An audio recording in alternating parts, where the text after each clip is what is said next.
Tell me any one of your ईद जो आपके लिए बड़ी स्पेशल हो।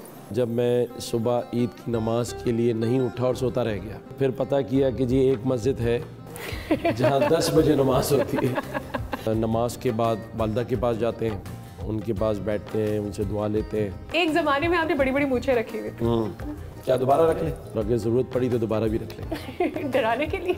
ज़ाहिर है लोग डरते थे इसलिए तो रख ली थी। लेकिन मैं सिर्फ खाना खाता हूँ, बहुत सौ की तरह मुल्क नहीं खा रहा। गवर्नर बनने के बाद और वफाक से ताल्लुक़ जोड़ने के बाद मुस्तफ़ा कमाल भाई से ज़्यादा दोस्ती होगी। नवाज शरीफ, आसिफ अली जरदारी, मौलाना फजल रहमान। मौलाना फजल रहमान।